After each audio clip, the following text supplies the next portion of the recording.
नमस्कार दोस्तों। PSSM blessings परिवार से मैं अर्चना संभोग से समाधि की ओर पुस्तक का अध्याय 2 ऑडियो 5 में आप सभी का स्वागत करती हूँ।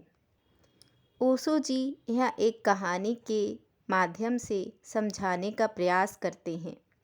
एक सुबह अभी सूरज भी नहीं निकला था और एक मांझी नदी के किनारे पहुंच गया था। उसका पैर किसी चीज से टकरा गया। झुककर उसने देखा, पत्थरों से भरा हुआ एक झोला पड़ा था। उसने अपना जाल किनारे पर रख दिया। वह सुबह सूरज के उगने की प्रतीक्षा करने लगा। सूरज उग आए, वह अपना जाल फेंके और मछलियां पकड़े। वह जो झोला उसे पड़ा हुआ मिल गया था, जिसमें पत्थर थे, वह एक एक पत्थर निकालकर शांत नदी में फेंकने लगा। सुबह के सन्नाटे में उन पत्थरों के गिरने की छपाक की आवाज़ सुनता, फिर दूसरा पत्थर फेंकता। धीरे धीरे सुबह का सूरज निकला, रोशनी हुई। तब तक उसने झोले के सारे पत्थर फेंक दिए थे। सिर्फ एक पत्थर उसके हाथ में रह गया था। सूरज की रोशनी में देखते ही जैसे उसके हृदय की धड़कन बंद हो गई, सांस रुक गई। उसने जिन्हें पत्थर समझकर फेंक दिया था, वे हीरे जवाहरात थे, लेकिन अब तो अंतिम पत्थर हाथ में था। वह झोले को फेंककर रोने लगा, चिल्लाने लगा। इतनी संपदा उसे मिल गई थी, अनंत जन्मों के लिए काफी था। लेकिन अंधेरे में, अनजान, अपरिचित, उसने उस सारी संपदा को पत्थर समझकर फेंक दिया था। लेकिन फिर भी वह मछुआरा बहुत सौभाग्यशाली था, क्योंकि अंतिम पत्थर फेंकने के पहले सूरज निकल आया था और उसे दिखाई पड़ गया था कि उसके हाथ में हीरा है। साधारणतः सभी लोग इतने सौभाग्यशाली नहीं। जिंदगी बीत जाती है, सूरज नहीं निकलता, सुबह नहीं होती, रोशनी नहीं आती और सारे जीवन के हीरे हम पत्थर समझकर फेंक चुके होते हैं। जीवन एक बड़ी संपदा है, लेकिन आदमी सिवाय उसे फेंकने और गंवाने की कुछ भी नहीं करता। जीवन क्या है, यह भी पता नहीं चल पाता और हम उसे फेंक देते हैं। जीवन में क्या छिपा था, कौन से राज, कौन सा रहस्य, कौन सा स्वर्ग, कौन सा आनंद, कौन सी मुक्ति, उस सब का कोई भी अनुभव नहीं हो पाता और जीवन हमारे हाथ से रिक्त हो जाता है। लेकिन चाहे हमने कितनी भी संपदा फेंक दी हो, अगर एक क्षण भी जीवन का शेष है, तो फिर भी हम कुछ बचा सकते हैं और कुछ जान सकते हैं और कुछ पा सकते हैं। जीवन की खोज में कभी भी इतनी देर नहीं होती कि कोई आदमी निराश होने का कारण पाए। लेकिन हमने यह मान लिया है अंधेरे में, अज्ञान में, कि जीवन में कुछ भी नहीं है सिवाय पत्थरों के। जो लोग ऐसा मानकर बैठ गए हैं, उन्होंने खोज के पहले ही हार स्वीकार कर ली है। जीवन के मिट्टी पत्थर के बीच भी बहुत कुछ छिपा है। अगर खोजने वाली आंखें हो तो जीवन से वह सीढ़ी भी निकलती है जो परमात्मा तक पहुंचती है। इस शरीर में भी जो देखने पर हड्डी, मांस और चमड़ी से ज़्यादा नहीं है, वह छिपा है जिसका हड्डी, मांस और चमड़ी से कोई भी संबंध नहीं है। इस साधारण सी देह में भी जो आज जन्मती है, कल मर जाती है और मिट्टी हो जाती है, उसका वास है जो अमृत है, जो कभी जन्मता नहीं, कभी समाप्त नहीं होता। रूप के भीतर अरूप छिपा है और दृश्य के भीतर अदृश्य का वास है और मृत्यु के कुहासे में अमृत की ज्योति छिपी है। मृत्यु के धुएं में अमृत की लौ भी छिपी हुई है। वह ज्योति भी छिपी हुई है जिसकी कोई मृत्यु नहीं है। लेकिन धुएं को देखकर ही वापस लौट आते हैं और ज्योति को नहीं खोज पाते हैं। या जो लोग थोड़ी हिम्मत करते हैं वे धुएं में ही खो जाते हैं और ज्योति तक नहीं पहुंच पाते हैं। यह यात्रा कैसे हो सकती है कि हम धुएं के भीतर छिपी हुई ज्योति को जान सकें, शरीर के भीतर छिपी हुई आत्मा को पहचान सकें, प्रकृति के भीतर छिपे हुए परमात्मा के दर्शन कर सकें। यह कैसे हो सकता है? इसके लिए ओशो जी ने 3 बातें बताई है।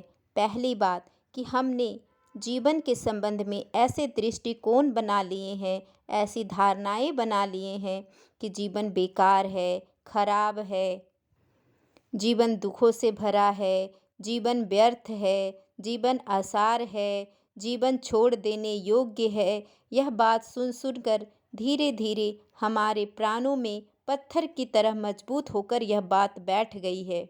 इस बात के कारण जीवन आसार दिखाई पड़ने लग गया है, जीवन दुखी दिखाई पड़ने लग गया है।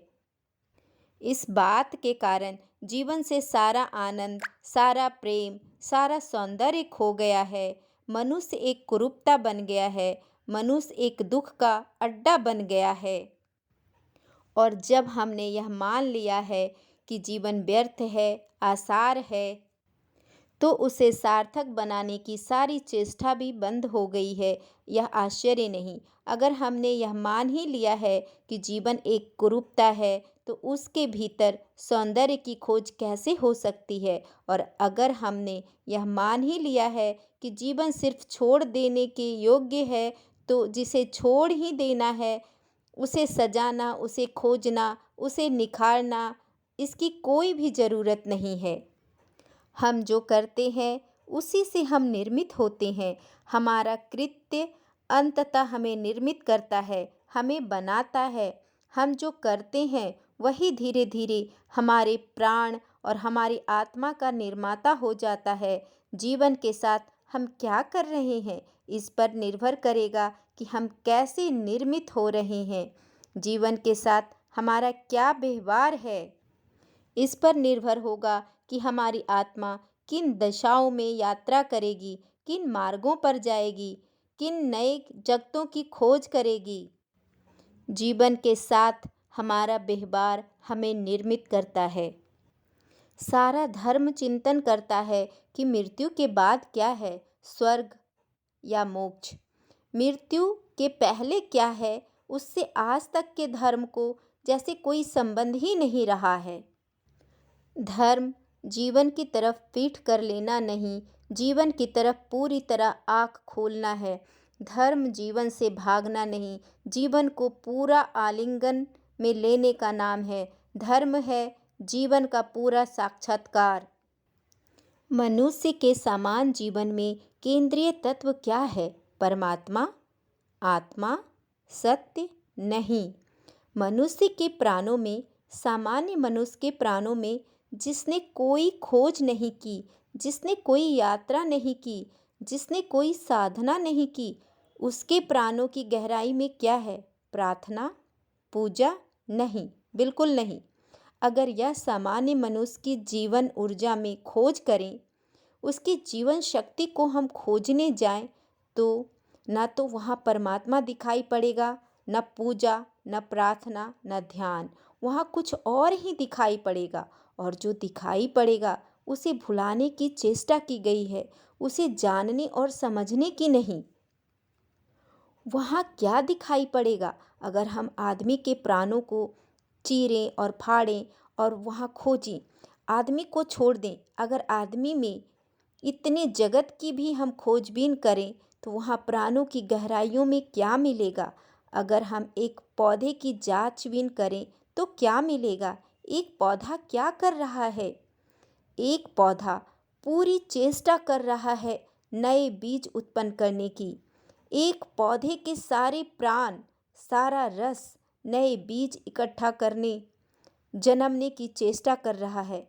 एक पक्षी क्या कर रहा है, एक पशु क्या कर रहा है। अगर हम सारी प्रकृति में खोजने जाएं तो हम पाएंगे सारी प्रकृति में एक ही क्रिया जोर से प्राणों को घेर कर चल रही है, और वह क्रिया है सतत सृजन की क्रिया। वह क्रिया है क्रिएशन की क्रिया। वह क्रिया है जीवन को पुनर्जीवित नए नए रूपों में जीवन देने की क्रिया। फूल बीज को संभाल रहे हैं, फल बीज को संभाल रहे हैं। बीज क्या करेगा? बीज फिर पौधा बनेगा, फिर फूल बनेगा, फिर फल बनेगा। अगर हम सारे जीवन को देखें तो जीवन जन्मने की एक अनंत क्रिया का नाम है।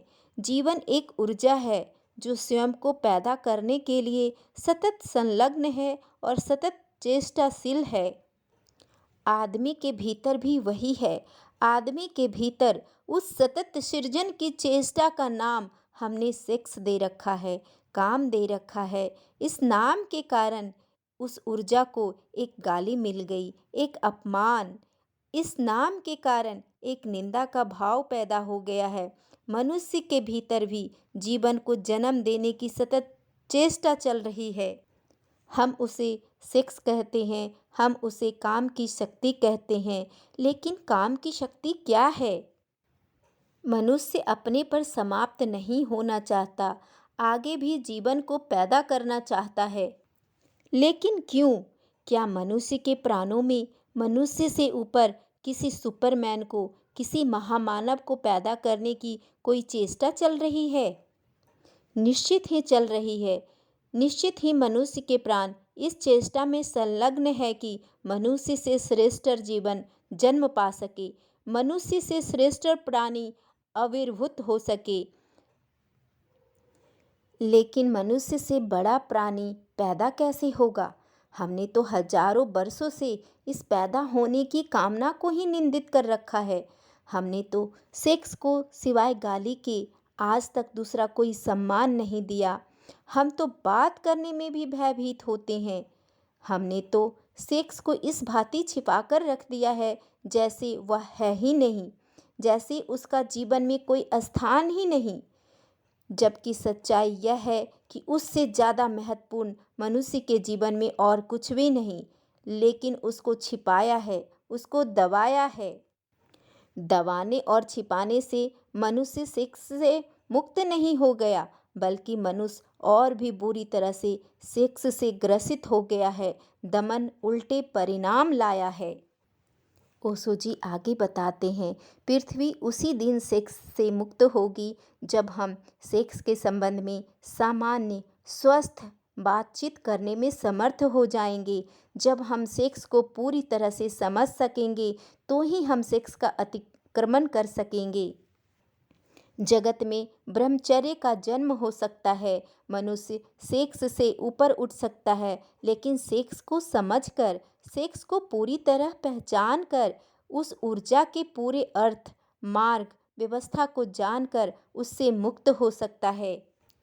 आंखें बंद कर लेने से कोई कभी मुक्त नहीं हो सकता। आंखें बंद कर लेने वाले सोचते हो कि आंख बंद कर लेने से शत्रु समाप्त हो गया तो वे पागल हैं। अगर 100 आदमी पागल होते हैं तो उनमें से 98 आदमी सेक्स को दबाने की वजह से पागल होते हैं। अगर हजारों स्त्रियां हिस्टीरिया से परेशान है तो उसमें 100 में से 99 स्त्रियों के हिस्टीरिया के, मिर्गी के, बेहोशी के पीछे सेक्स की मौजूदगी है, सेक्स का दमन मौजूद है। अगर आदमी इतना बेचैन, अशांत, इतना दुखी और पीड़ित है तो इस पीड़ित होने के पीछे उसने जीवन की एक बड़ी शक्ति को बिना समझे उसकी तरफ पीठ खड़ी कर ली है। उसका कारण है और परिणाम उल्टे आते हैं। आगे ओशो जी बताते हैं कि मनुष्य के भीतर बिजली से भी बड़ी ताकत है सेक्स की। मनुष्य के भीतर अणु की शक्ति से भी बड़ी शक्ति है सेक्स की। कभी आपने सोचा लेकिन यह शक्ति क्या है और कैसे हम इसको रूपांतरित करें? एक छोटी से अणु में इतनी शक्ति है कि हिरोशिमा का पूरा 1 लाख नगर भस्म हो सकता है, लेकिन क्या आपने कभी सोचा कि मनुष्य के काम की ऊर्जा का एक अणु एक नए व्यक्ति का जन्म देता है? उस व्यक्ति में गांधी पैदा हो सकता है, उस व्यक्ति में महावीर पैदा हो सकता है, उस व्यक्ति में बुद्ध पैदा हो सकता है, क्राइस्ट पैदा हो सकता है, उसमें आइंस्टीन पैदा हो सकता है और न्यूटन पैदा हो सकता है। एक छोटा सा अणु एक मनुष्य की काम का ऊर्जा एक गांधी को छिपाए हुए है। गांधी जैसा विराट व्यक्तित्व जन्म पा सकता है। धन्यवाद।